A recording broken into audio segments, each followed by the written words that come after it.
Has the time come for us to sell down our shares, convert everything to cash, and then wait until the market crash happens and buy everything back in? All right, let's break this down together and think about absolutely everything before we go and press sell.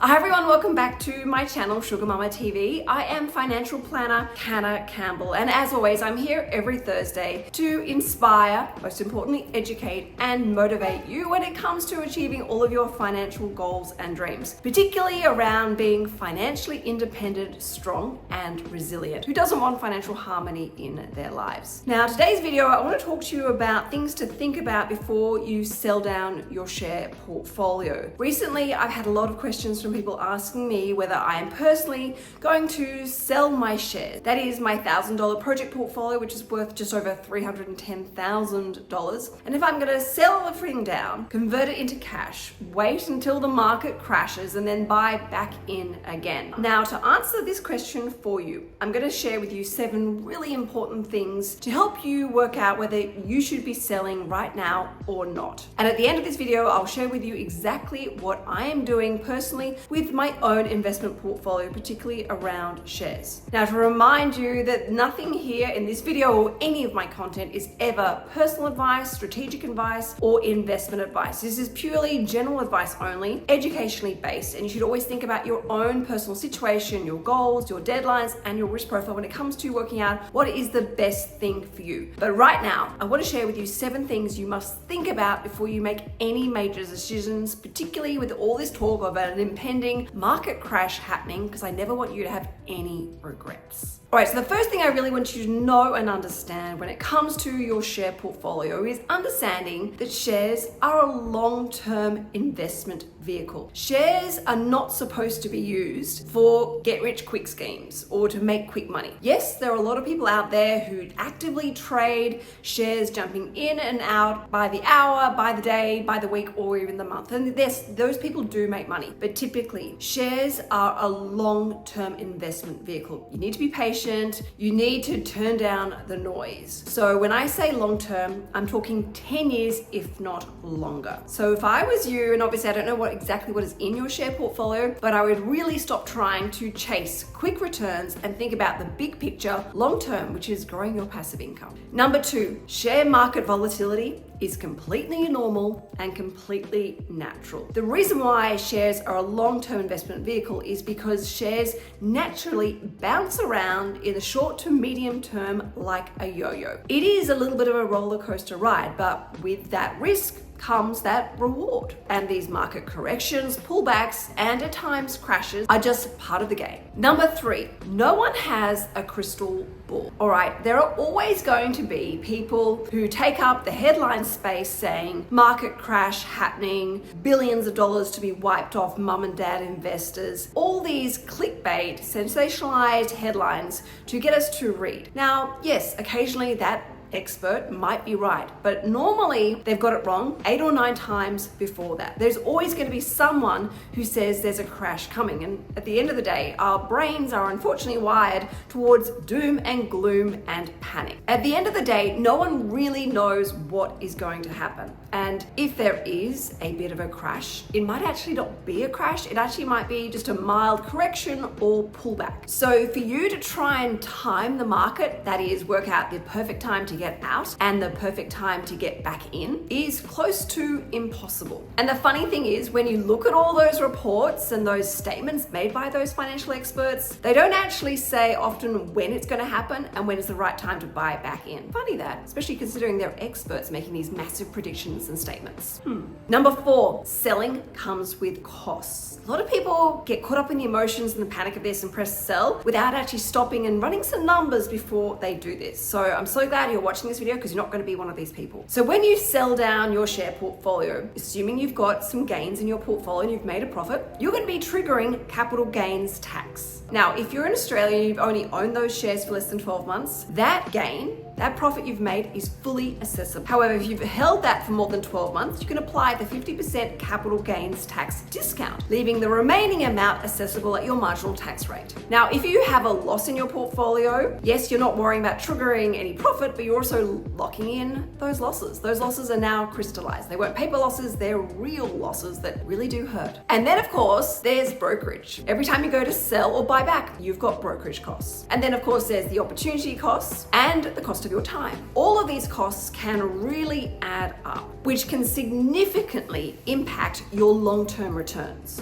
So if you're thinking of selling, quickly run the numbers and work out how much capital gains tax you could potentially be up for if you press sell. Number 5, really important. Again, another one that people really do forget about and they get caught up in the panic. And that is, if you sell your share portfolio, you are going to be missing out on those dividends. If you've been following my channel for a really long time, you'll know that my investment philosophy is very much about building long-term growing passive income streams, typically from shares. So a dividend investor, you could call me. So if I was to go and sell my shares, I would literally be cutting off instantly my passive income stream, that is the dividends paid to me via my share portfolio. Now, if my long-term goals are to build a passive income stream of dividends of $200,000 a year, I'm pretty much shooting myself in the foot and stopping immediately in achieving that goal any further. Now, yes, there could be a market correction. There could even be a market crash. But if I still own those shares and those shares are still paying dividends, guess what? I can actually reinvest those dividends back into my portfolio, which means those dividends are actually being used to accumulate more passive income streams. That is, I'm buying more and more shares in that particular stock or company, but also at a discount, which is of course called dividend reinvesting. And it is a really powerful component of long-term compound interest if you're serious about building wealth. Number 6, the stress and the anxiety of trying to work out when to get back into the share market after you've sold. Now, as I previously mentioned, trying to work out the perfect time to sell and then try and work out the perfect time to jump back into the market is really challenging, even for the experts with like 50 years worth of experience. So you're going to have to commit a lot of time and energy really analyzing the market and trying to figure this out for yourself. And here's the other big problem that people forget about. What if that crash actually never really happened? It was just a very small pullback that maybe happened over a day or two, and then the market was back up to what it was before, or is actually now up even higher. So you've sold your portfolio, you've paid potentially capital gains tax, you've paid your brokerage, you're sitting in cash, and the market is now higher. You're buying back at a higher price.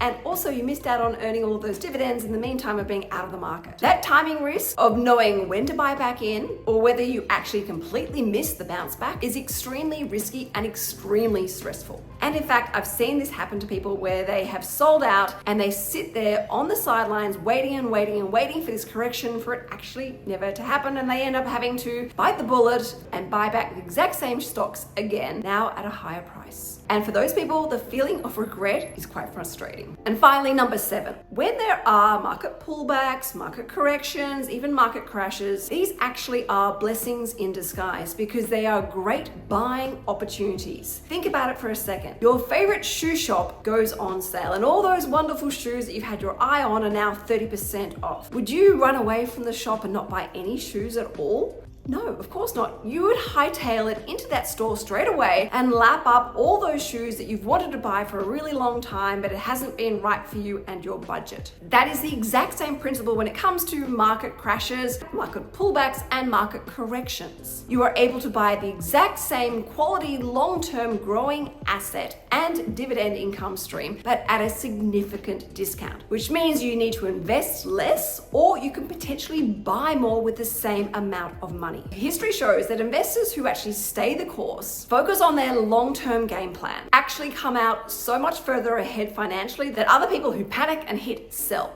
All right, so now for me to share with you what I'm doing with my own share portfolio, both a $1,000 project and actually my own personal private share portfolio. So am I selling? Absolutely not. In fact, I'm actually getting really excited because if there is that market correction, that market crash, great. I'm going shopping. I'm going shopping for more shares, shopping for more long-term growing passive income streams through dividends. In fact, I'm really going to up the ante. You see, the $1,000 project portfolio has a small margin loan attached to it, which I've been slowly chipping away at it over the last 5 years. The moment that is paid off, I'm going to look at switching to a debt recycling strategy, which is where I use the equity within my home that comes with risk, lots of risk, but risk that I have really thought about and run my numbers. And I'm going to be looking to borrow up to $100,000 for that share portfolio, be able to buy more passive income streams, hopefully at a significant discount. Now, I will be maintaining my dividend reinvestment strategy so I can really make the most of compounding growth opportunities. Because at the end of the day, my goal is to build a passive income stream of over $200,000 a year. That is what is going to help allow me to be financially independent and retire early. Now, as a side note, I always treat my investment loans on principal and interest. I don't have my loans set up on interest only, even though it's considered investment debt and is tax deductible. At the end of the day, I want to make sure that my portfolio provides me 100% cash flow positive dividend income streams. So I'm actually making repayments towards those loans, and those investment loans are slowly coming down over the long run, meaning that I always need to make sure that my cash flow can comfortably service the interest on those loans and of course chip away at the principal loan. And in the meantime, my dividend income stream is just being reinvested back into the investment portfolio. So am I scared of this market crash? Hell no. Bring it on, I say. This could be our black swan moment where that golden opportunity quickly passes us by, and only the educated, informed, and brave will jump on this. And if it doesn't happen, it's okay, because my portfolio is still growing over the long run, helping me achieve my financial goals. Now, for anyone who's watching this and still is filled with panic and confusion, please go and reach out to a financial planner and ask them for personal financial advice. It's really important that you consider absolutely everything in your financial situation, all those intricate details of your own unique circumstances and goals. Now, let me know if you enjoyed this financial video, if you would like more of this video, and if you want to know more about the $1,000 project portfolio. Put all of your comments and questions in the comments below. And I'll see you next Thursday on SugarMamma TV. Ciao for now.